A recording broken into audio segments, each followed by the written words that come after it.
여러분 안녕하세요. 민쌤의 아무나 배우고 아무데나 써먹는 아무역사 시간입니다. 대곡중학교 2학년 여러분 지난주에 수업을 다 듣고 또 한 주 수업 들을 준비가 잘 되어 있나요? 자, 오늘은 무엇을 배울 것이냐 하면 정치사가 끝나고 이제 사회사로 넘어갑니다. 그래서 조선 후기의 사회 변화, 조선 후기에 이르러서 어떤 사회 변화가 일어났는지에 대해서 살펴보게 될 텐데요. 여러분들 교과서는 160쪽에서 161페이지가 되겠습니다. 그래서 여러분들 교과서 같이 놓고 선생님이랑 같이 수업을 들었으면 좋겠습니다. 자, 우리가 조선 후기와 조선 전기를 가르는 기준이 무엇이라고 했지요? 그렇죠. 임진왜란과 병자호란이라고 하는 두 차례의 전쟁, 그것을 우리가 양난이라고 부른다고 했었는데, 그 양난을 기점으로 선생님이 지난 시간에 조선 전기와 조선 후기는 큰 변화가 있었다, 달라진 점이 많았다라고 얘기했습니다. 바로 조선 전기 사회에 비해서 조선 후기의 사회에 어떤 변화들이 나타나는지 크게 세 파트로 살펴보도록 하겠습니다. 제일 먼저는요, 첫 번째 1번은요, 농민층의 분화입니다. 선생님이 한 글자 빼먹었는데 옆에서 다시 해볼게요. 농민층의 분화. 자, 분화라는 말은 뭘까요? 나눌 분자의 될 화자입니다. 그렇죠. 나누어진다. 농민층이 하나의 계층으로 있다가 나누어진다. 어떻게 나누어질지는 우리가 살펴보면 될 텐데요. 어쨌든 나누어진다는 겁니다. 우리가 분화라는 말은 신진사대부의 분화, 급진과 온건으로, 그리고 또 사림 세력의 보다 분화. 그래서 붕당이 어떻게 나누어지는지, 그리고 붕당이 어떻게 또 서로 대립하면서 또 나누어지고 하는 것들을 우리가 분화라고 했죠. 그러면 제일 먼저 배경에 대해서 먼저 살펴봐야겠습니다. 배경은 크게 세 가지가 있습니다. 첫 번째, 양난 이후에 어떻게 된다? 토지가 황폐화됐다. 그래서 전쟁터로 쓰이고 났으니까 당연히 어떻게 됐을까요? 그렇죠. 토지가 이제 쓸 수가 없게 되는 거예요. 농사 짓기도 어렵고 살기도 어려운 이런 토지가 됐다. 그래서 정부에서는요, 어떻게 하느냐? 정부에서 개간을 장려하게 됩니다. 개간이 뭡니까? 그렇죠. 쓰지 않는 땅을 쓸 수 있도록, 농사 짓지 못하는 땅을 농사를 지을 수 있도록 다시 가꾸어 봐라. 일구어 봐라. 이런 얘기죠. 그래서 어떤 일이 발생을 하냐면 조선 후기에 가서는요, 농경지가 다시 어떻게 한다? 확대가 된다. 농경지가 확대가 됩니다. 개간뿐만 아니라 많이 사용됐던 게 뭐가 있었냐 하면 바로 간척입니다. 간척. 새로운 땅을 이제 못 쓰는 땅을 일구는 것뿐만 아니라 바다를 메워가지고 땅을 만드는 간척 사업도 요 시기 조선 후기 때 많이 있었고요. 그 다음에 두 번째는요, 바로 모내기법의 확산과 그 다음에 골프림법, 이걸 우리가 견종법이라고 좀 어려운 말을 쓰는데요. 이것이 확산되었다, 일반화되었다. 모내기법은요, 우리가 뭐 할 때 쓰죠? 그쵸. 벼농사 할 때 모내기법을 합니다. 그전에는요, 어떤 식으로 했었느냐 하면, 어떠한 여기 농사를 지을 땅이 있어요. 땅이 있으면 여기에다가 처음부터 벽씨를 뿌려가지고, 씨를 뿌려가지고 이 씨가 싹이 되고, 싹이 줄기가 되고, 줄기에서 잎이 나오고, 그리고 열매가 맺히고, 그 열매가 다 익을 때까지 기다리는 게 기존의 방법이었다면, 이 모내기법은요, 이 넓은 땅이 아니고 조그마한 땅에다가 씨를 막 뿌려놔요. 미리 씨를 뿌려놓고, 그 뿌려놓은 씨를 이제 싹이 돼서 어느 정도 자랄 때까지 그냥 계속 키웁니다. 키운 다음에 이제 어느 정도 모가 자라게 되면 그걸 보고 모라고 부르죠. 그 모가 자라게 되면 어떻게 한다? 그 모 자체를 이렇게 심는 겁니다. 그래서 자라게 하는 거예요. 그래서 사실 이 모내기법은요, 일단은 씨를 막 뿌리는 것보다 그 잡초를 제거하기가 쉽고, 그리고 처음에 조금씩 자랄 때, 좀 자랐을 때, 아, 이거는 잘 자라겠다, 아, 이거는 아예 못 쓰겠다 하는 걸 가려가지고 심을 수 있기 때문에 생산력을 증대시키는데 굉장히 도움이 많이 됐던 그런 그 농법입니다. 그리고 이 밭농사에서는 골뿌림법, 견종법이라고 해서, 예전에는 밭이 이렇게 이랑이 고랑이 있었으면 이랑 위에다가 이렇게 뿌리는 방법이 있었는데, 이제는 골에다가 뿌리는 이러한 견종법이 일반화됐어요. 자세한 건 선생님도 농사를 짓는 사람이 아니라서 잘 모르지만, 어쨌든 견종법이 일반적인 그 방법, 그 전에 쓰던 방법보다 굉장히 생산량 증대에 좋았다고 합니다. 그래서 이러한 모내기법과 골뿌림법이 일반화되면서 광작은 넓은 광자에 지을 작자예요. 즉 한 사람이 넓은 땅을 경영할 수 있는 광작과, 그 다음에 모내기법은 아까 얘기했다시피 한 넓은 지역에다 처음부터 씨를 뿌리는 게 아니고 좁은 지역에다가 먼저 모를 키운 다음에 하기 때문에 그 나머지 지역은 모가 크는 동안 자리가 남겠죠. 그래서 뭐가 가능했냐 하면 벼와 보리의 이모작이 가능해집니다. 그래서 광작과 벼, 보리, 이모작이 가능해짐에 따라서 생산력이 굉장히 늘어났다고 할 수 있어요. 그리고 또 하나는요, 이 시기에 도시가 성장합니다. 도시가 성장하고 상업이 발달을 하는데, 이에 따라서 뭐를 많이 사람들이 키우게 되느냐? 상품 작물을 많이 키우게 돼요. 재배를 많이 하게 됩니다. 상품 작물이라고 하면 우리가 벼를 심고 배추를 심고 마늘을 심고 뭐 이렇게 하는 것들이 다 우리가 옛날에는 자급자족을 위한 거였어요. 내가 먹고 내가 키워서 내가 먹으려고, 우리 가족이 키워서 우리 가족이 먹으려고 하는 것들이 이제 일반적이었다면, 이제는 도시에서 사는 사람들은 농사를 못 짓잖아요. 그럼 어떻게 합니까? 사서 먹겠죠. 이 사 먹는 사람들이 늘어나니까 내가 먹으려고 키우는 게 아니라 뭐 하려고? 내다 팔라고 키우는 이제 작물들이 등장하는데, 그거를 내다 팔기 위해서 키우는 작물을 우리가 상품 작물이라고 이야기합니다. 이 상품 작물의 재배가 늘어나게 돼요. 이 대표적인 상품 작물은요, 채소가 있을 거고요. 채소, 그리고 담배, 그리고 뭐 인삼, 이런 것들이 대표적인 상품 작물이라고 할 수 있습니다. 이런 상품 작물의 재배가 활발해지면서 또 이제 사회가 변화되어 갔다라는 거예요. 그래서 그 세 가지 배경을 우리가 살펴봤고요. 그러면 농민층이 어떻게 분화되는지 내용을 한번 살펴보겠습니다. 내용을 보면요, 첫 번째, 아까 얘기했던 것처럼 광작이 증가하고 상품 작물 재배가 증가함에 따라서, 광작과 상품 작물 재배가 증가함에 따라서 어떤 일이 발생하느냐. 선생님 이거 좀 중요하니까 빨간 걸로 써볼게요. 바로 일부 농민이 뭘로 발달했다? 부농으로 성장했다. 부농이 뭡니까? 부자 농민. 그렇죠. 땅을 많이 가지게 되고 돈을 많이 가지게 되는 농민들을 우리가 부농이라고 부릅니다. 부농으로 성장하는 사람들이 생겨났다. 반면에 이 부농으로 성장한 사람들은 일부 사람들이었어요. 반면에 많은 농민들은 뭐 했다? 토지를 상실하게 됩니다. 이거와 같아요. 자, 우리 어떤 마을이 하나 있었어. 이 마을에 개똥이, 말똥이, 소똥이, 닭똥이, 뭐 염소똥이, 이렇게 이름이 사람이 살고 있었어요. 그래서 개똥이하고 말똥이하고 닭똥이하고 소똥이하고 이렇게 살고 있었는데, 얘네들은 원래 옛날에는 다 자급자족을 해서 먹고 살던 애들이에요. 그래서 요만한 토지가 있으면 n분의 1 정도로 조그만 토지를 가지고 있어서 다 자기 먹고 살 만큼만 했어요. 그런데 이제 조선 후기가 되면서 사회가 이제 변하면서 모내기법도 등장하고 견종법도 등장하고, 그래서 광작도 할 수 있고 벼보리 이모작도 가능해요. 그리고 상품 작물 재배를 하면 돈을 많이 벌 수 있어. 그런데 개똥이하고 소똥이는 이러한 사회 변화에 빨리 적응을 했어요. 그래서 머리가 확 돌아가는 거야. 그럼 어떻게 한다?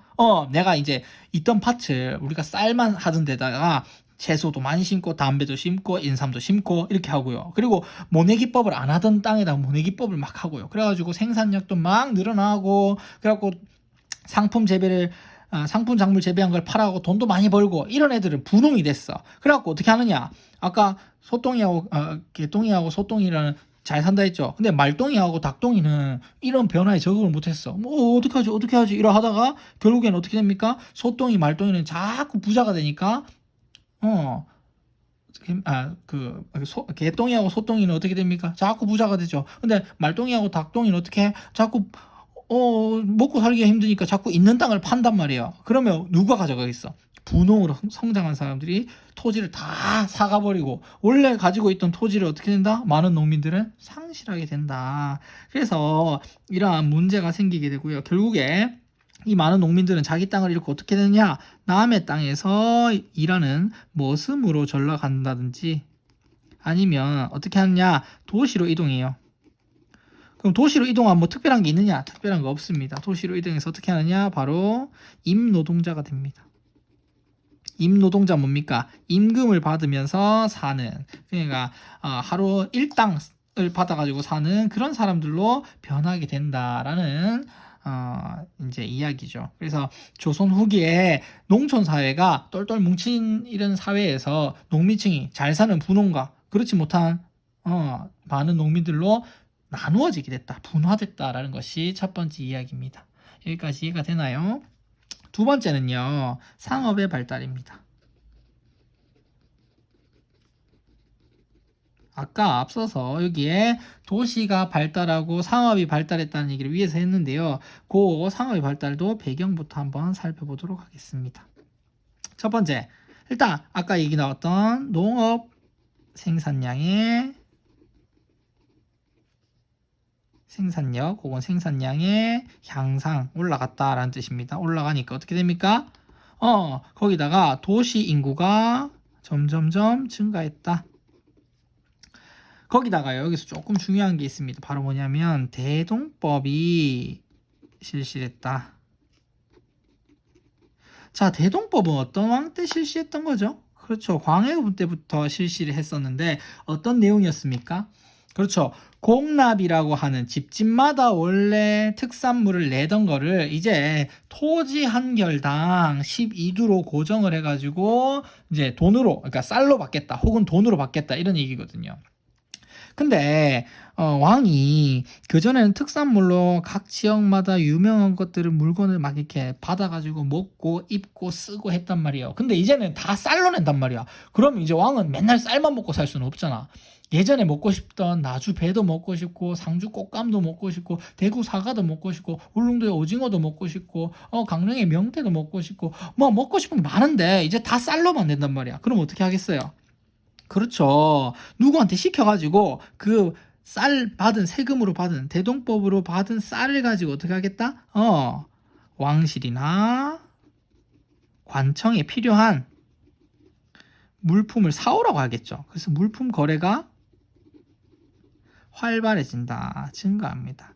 자, 왕실과 관청의 대동법의 실시함에 따라서 왕실과 관청의 물품을 따로 거래하는 이런 사람들을 특별히 뭐라고 부르냐면 우리가 공인이라고 부릅니다. 그래서 조선 후기에는 이 공인층의 활약이 굉장히 강했다라는 것이고요. 이러한 두 가지 배경, 농업 생산력의 향상과 도시 인구의 증가, 그리고 대동법의 실시에 따른 물품 거래의 증가는요, 결국에 뭘 가지고 오게 된다? 상업 발달을 가지고 오게 된다. 내용입니다. 여기까지 이해가 됩니까? 그러면 상업 발달의 구체적인 내용에 대해서 한번 살펴보겠습니다. 첫 번째, 전국적으로요, 뭐가 발달한다? 장시가 발달하게 된다. 자, 장시가 뭐냐면 장시 거꾸로 하면 뭡니까? 시장이죠. 지금의 시장이라고 생각하면 됩니다. 이 장시는요, 이제 막 지역마다 이제 장이 열리는 거예요. 그걸 우리가 장시라고 부르는데 일반적으로 매일매일 열리지 않고요. 보통은 어떻게 되느냐 하면 5일마다 열리는 장시가 대부분이었어요. 그러면 이 5일마다 열리는 장시가 이런 식입니다.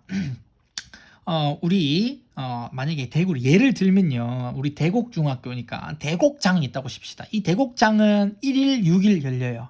그리고 도원장은 2일 7일 열려요. 그리고 유천장은 3일 8일 열려요. 그리고 월배장은 4일 9일 열려요. 그리고 상인장은 5일과 0일에 열린다고 칩시다. 그러면 이 5일마다 열리는 장시가 하나의 구역을 이렇게 형성을 하는 거예요. 그래서 1일 6일, 2일 7일, 그리고 3일 8일, 4일 9일, 5일 0일에 열리는 장이 이렇게 오각형 형태로 일반적으로 이루게 됩니다. 그러면 여기서 왔다 갔다 하면서 물건을 파는 사람들이 있겠죠? 이 사람들을 누구라고 부르냐면 우리가 보부상이라고 부릅니다. 누구라 부른다고요? 보부상. 이 사람들이 1일 6일에는 이장, 대곡장, 2일 7일에는 도원장, 3일 8일에는 유천장, 4일 9일에는 월배장, 5일 0일에는 상인장 이렇게 하면서 돌아다니는 거예요. 이 사람들의 활동이 어떻게 된다? 활발하게 진행이 된다라는 얘기입니다. 그래서 이러한 형태로 나타나게 되고요. 이러한 그 소규모의 보부상들은 이제 보부상을 왜 보부상이라고 부르냐면 이고 지고 다닌다고 해서 보상, 부상 합쳐서 보부상이라고 부르거든요. 이런 거는 좀 작은 단위잖아요. 좀 큰 단위의 이제 상인들이 등장하는데 그 사람들이 사상이라는 사람들입니다. 사상의 등장. 우리가 살펴볼 겁니다. 이 사상은요, 원래 옛날에는 금지돼 있고 불법이었어요. 그래서 왜 서울에 시전 상인들이 있다 했죠. 그 사람들만 합법적으로 장사를 할 수 있고 나머지 장은 난전이라고 해가지고 다 금했었는데 누구 때에 와서 그렇죠. 우리 저번 시간에 얘기했었죠. 정조 시기에 뭐가 금난전권이 폐지가 됐다. 폐지가 되면서 어떻게 되겠습니까? 당연히 자유로운 상업활동이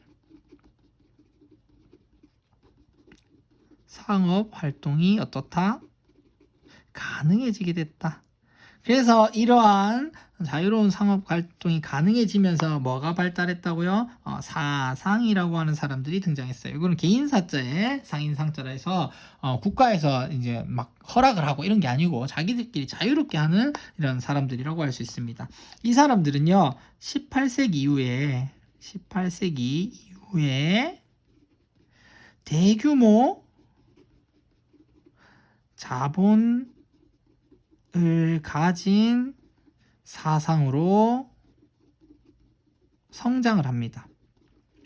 대표적인 사상이 누가 있냐면 경강상인, 바다를 통해서 거래를 많이 하던 경강상인, 그리고 의주의 만상, 그리고 평양의 유상, 그리고 개성의 송상, 그리고 동래, 부산 지역의 내상, 이러한 사상들이 성장을 하게 됩니다. 그 중에서도요, CF 참고로 하면 송상과 만상은 주로 대청무역, 청나라에 대한 무역을 많이 했고요. 그 다음에 내상은 대일본 무역에 종사를 해서 막대한 이익을 남기게 됐다라는 것까지 여러분들이 기억을 해주면 좋겠습니다. 세 번째는요. 당연히 이렇게 상업이 발달하니까 거래가 활발해진단 말이에요. 근데 옛날에는 거래를 쌀로 하고 옷감으로 하고 막 이랬어. 현물로 거래하고. 근데 이렇게 되면 힘들잖아. 그러니까 돈이 많이 써야 되겠죠. 조선시대의 대표적인 돈이 뭡니까? 그렇죠. 상평통보죠. 상평통보의 사용이 어떻게 된다? 증가된다. 상평통보의 상권이 증가되면서 어떻게 된다? 물건 거래, 그리고 세금, 혹은 지대라고 하면 땅을 빌려 쓰고 내는 돈을 얘기합니다. 등에 뭘 쓴다? 화폐를 사용하기 시작했다. 그전에는 전부 다 쌀, 옷감과 같은 현물을 사용했다면 이제는 뭘 쓴다? 화폐를 사용하는 것으로 바뀌었다.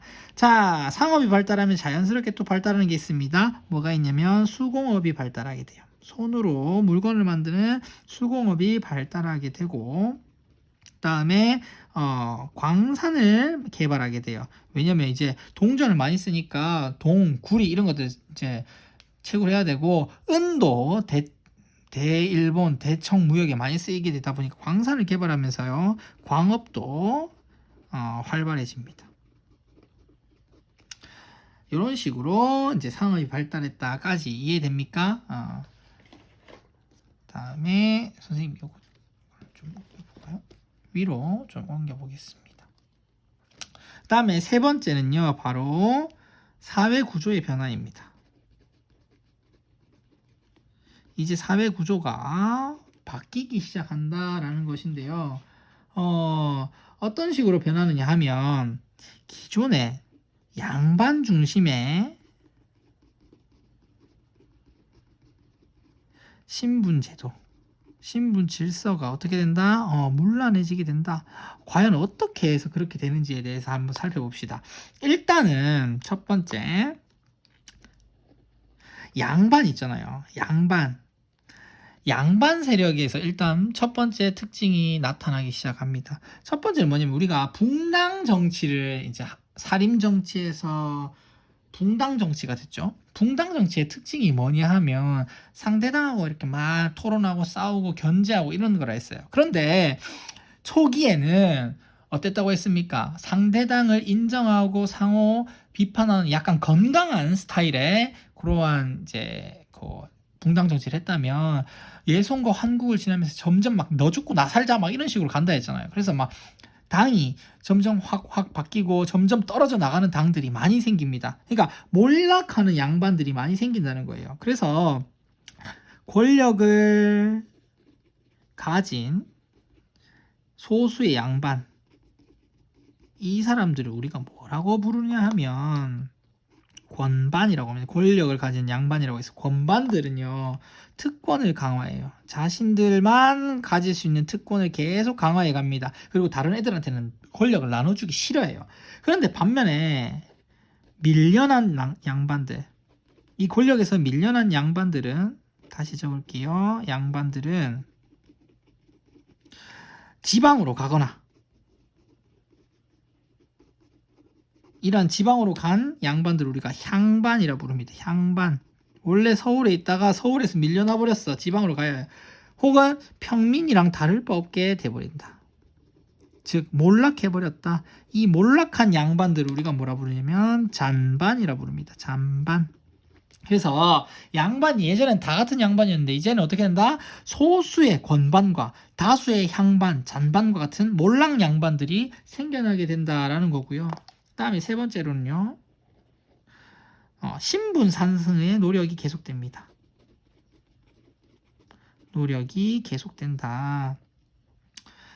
왜 그러냐면, 이건 좀 이따가 얘기합시다. 자, 그 다음에 그래서 중인들, 그리고 상민과 같은 사람들은요, 어떤 방법으로 하느냐? 공명첩을 산다든지, 공명첩을 구매한다든지, 아니면 아예 족보를 위조해버려요. 그래서 공명첩이라고 하는 건 뭐냐면, 이제 나라에 돈이 없으니까 돈을 이제 세금을 많이 걷기 위해서 국가에서 공명첩이라고 해서, 우리 이제 교지를 받잖아요. 뭐 관직을 했을 때 누구를 뭐에다가 뭐 언제부터 언제까지 임명한다. 그래갖고 도장 팡 찍어갖고 주잖아요. 그러면 이제 그게 증명서가 되는 거죠. 근데 이게 비워져 있는 난, 이름을 쓰는 난과 이런 것들이 비워져 있는 그러한 임명장을 발급을 해줘요. 이건 합법적이었습니다. 이건 합법이에요. 합법. 그리고 돈을 받는 거예요. 그럼 사람들이 그 공명첩을 사가지고, 내가 이제 관직이 됐으니까 나도 뭐다? 양반이다. 이런 식으로 하거나, 아니면 내가 돈이 없으면 어떻게 하냐면 족보를 위조해버립니다. 이건 불법이에요. 그래서 우리 조상님이, 우리 아빠도 우리 할아버지도 양반도 아닌데 양반이라고 막 적는 거야. 그래갖고 족보를 위조해. 이러는 경우가 있었어요. 이거는 왜 이렇게 했느냐? 일반적인 중인이나 상민은 그렇죠, 세금이나 우리 일반적으로 요역과 군역이 있죠. 이러한 부담을 어떻게 하기 위해서? 줄이기 위해서. 다시 적을게요. 줄이기 위해. 부담을 줄이기 위해서 이렇게 했다라는 것이고요. 반면에 노비는 그 자체로 그 자신의 신분에서 벗어나고 싶겠죠. 이 사람들은 어떻게 하느냐? 전쟁 와중에 전쟁에서 공을 세우거나 전공 혹은 납속이라고 해서 돈을 주고 자신의 그 신분, 노비 신분에서 해방시켜주는 방법. 그리고 정부의 노비 해방 정책이 있습니다. 그래서 이제 영조 때부터 이제 노비 종모법이라고 실시해서 노비의 숫자를 많이 줄여주는 정책을 실시하게 됐고요. 나중에 순조 때 가면 공노비들은 완전히 해방을 시켜주는 이러한 정책도 생겨나게 됩니다. 자, 그래서 노비들은 이러한 합법적인, 이것도 합법이에요. 이런 방법을 선택을 하기도 했고, 또한 그게 안 되면 아예 뭐 해버린다? 도망가 버린다. 도망가는 거 사실 불법이죠. 불법의 그런 걸 통해서 이제 노비의 신분을 벗어나기도 했습니다. 자, 그러면 이러한 중인이나 상민, 노비 아니지, 여기까지 다 포함해야겠네요. 이것까지 다, 이러한 내용까지 다 포함을 하다 보니까 결국에 조선 후기 사회는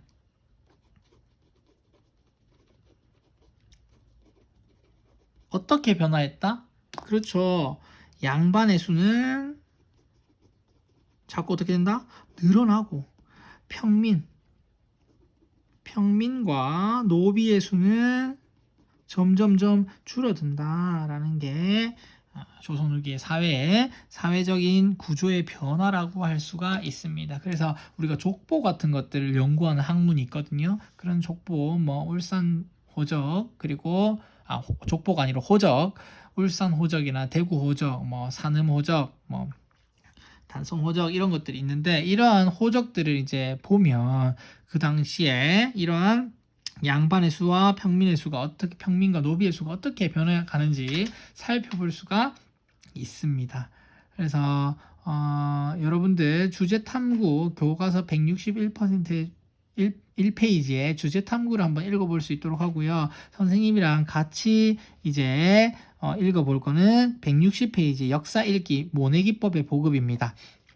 서유구란 사람이 쓴 조선 후기의 그 농서 중에 하나인 임원경제지에 보면요, 이런 글이 있습니다. 모내기를 하는 데에는 세 가지 이유가 있다. 첫 번째, 김매기의 노력이 줄어드는 것이 첫째요. 두 곳의 땅의 힘으로 하나의 모를 기르는 것이 둘째이며, 좋지 않은 것은 솎아내고 싱싱하고 튼튼한 것을 고르는 것이 셋째이다 라고 해서 모내기법이 왜 좋은지에 대해서 설명을 해놨습니다. 그래서 모내기를 하면 논에 직접 벽실을 뿌릴 때보다 김매기에 드는 노동력을 줄일 수 있었다. 여기서 김매기라는 건 잡초 뽑기를 얘기합니다. 또한 벼농사를 짓고 난 뒤에 그 땅에 보리를 심을 수 있었기 때문에 1년에 농사를 2번이나 짓는 효과가 있었다라고 해서 모내기법의 보급이 그 당시에 굉장히 큰 사회적 변화를 일으킨 내용 중에 하나다라는 것을 알 수가 있습니다. 여러분들 과제는 주제탐구 조선 후기 신분제도의 변화를 가지고 할 수 있도록 그렇게 하겠습니다. 여러분들 오늘 내용은 그렇게 막 부담스러운 내용은 사실 아니었습니다만 그래도 몇 가지 기억해 둬야 될 내용들이 조금 있거든요. 그래서 요 내용들 잘 기억해 가지고 그 다음 시간 내용하고도 잘 이어서 이해될 수 있도록 그렇게 하겠습니다. 다음 시간에는요, 사회개혁 방안 중에 하나인 실학에 대해서 살펴보도록 하겠습니다. 자, 여러분들 수업 듣느라고 고생 많았고요. 다음 시간에 보도록 합시다. 안녕.